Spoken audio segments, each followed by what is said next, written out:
கருப்பு பணத்தை ஒழிக்க பிரதமர் மோடி எடுத்துள்ள நடவடிக்கைக்கு நடிகர் விஜய் வரவேற்பு தெரிவித்துள்ளார். எனினும் பிரதமரின் இந்த நடவடிக்கையால் மக்கள் துன்பப்படுவது வேதனை அளிப்பதாகவும் அவர் தெரிவித்துள்ளார். சென்ட்ரல் கவர்மெண்ட் எடுத்த இந்த முடிவு உண்மையிலேயே ஒரு நல்ல விஷயம்தான், நல்ல மூவ் தான்.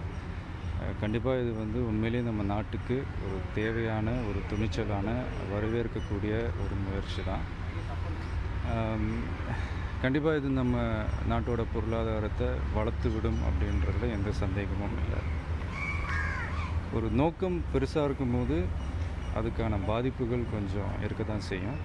ஆனால் என்ன ஒன்று, அந்த பாதிப்புகள் அந்த நோக்கத்தோடு அதிகமாகிடக்கூடாது அப்படின்றது தான் நம்ம பார்த்துக்கணும். சில விஷயங்கள் நம்ம தவிர்த்துருக்கலாமோ அப்படின்ற ஒரு சின்ன ஃபீல் தான்.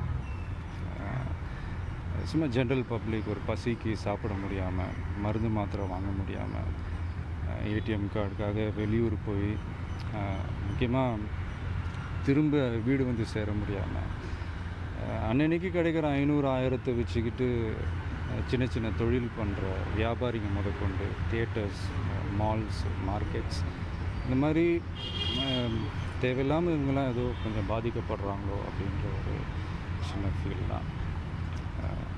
அது மட்டும் இல்லை, நான் நியூஸ்லலாம் நிறைய விஷயம் பார்த்தேன். உண்மையிலே மனசுக்கு ரொம்ப கஷ்டமாக இருந்தது. என்னென்னா, ஒரு பேத்தியோட கல்யாணத்துக்காக ஒரு பாட்டி ஒரு இடத்த விற்று அந்த பணத்தை கொண்டு வராங்க. அந்த பணம் செல்லாது அப்படின்ற அவங்க கேள்விப்பட்ட உடனே தற்கொலை பண்ணிக்கிற அளவுக்கு போயிருக்காங்க. ஒரு ஹாஸ்பிட்டலில் ஒரு நியூ பார்ன் பேபி, அந்த குழந்தைக்கு ஏதோ ஒரு பிரச்சனை, அது ட்ரீட் பண்ண முடியாமல் அந்த குழந்தை இறந்து போயிருக்கு. ஸோ இந்த மாதிரி சில விஷயங்கள் கொஞ்சம் அவாய்ட் பண்ணியிருக்கலாமோ அப்படின்றது தான்.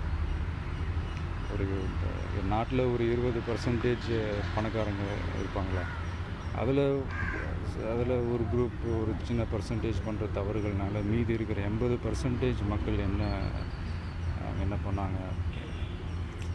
நான் திரும்ப சொல்கிறேன், இது இது வரைக்கும் யாரும் பண்ணாத, யாரும் பண்ண யோசிக்காத ஒரு சிறப்பான பெரிய முயற்சி தான் அது. அதில் எந்த மாற்றமும் இல்லை, எந்த தவறும் இல்லை.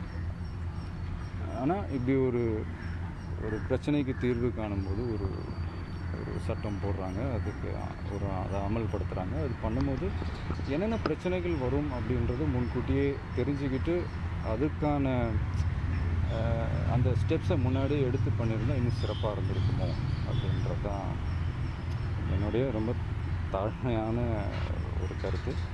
பட் இன்றைக்கி கொஞ்சம் செட்டில் டவுன் ஆகிருக்கு அப்படின்லாம் சொல்கிறாங்க. லாஸ்ட் 3-4 days இருந்த அந்த பேனிக் சுச்சுவேஷன் இல்லை. பட் இருந்தாலும் இந்த கிராமம் சைட்லாம் இன்னும் கொஞ்சம் அவங்களுக்கு இன்னும் அந்த கஷ்டங்கள் இருக்குது. அந்த சீனியர் சிட்டிசன்ஸுக்கு ஒரு சின்ன முக்கியத்துவம் கொடுத்து அவங்களுக்கு இருக்கிற அந்த கஷ்டங்களில் சீக்கிரமாகவே அதை சென்ட்ரல் கவர்மெண்ட் சார்ட் அவுட் பண்ணாங்கன்னா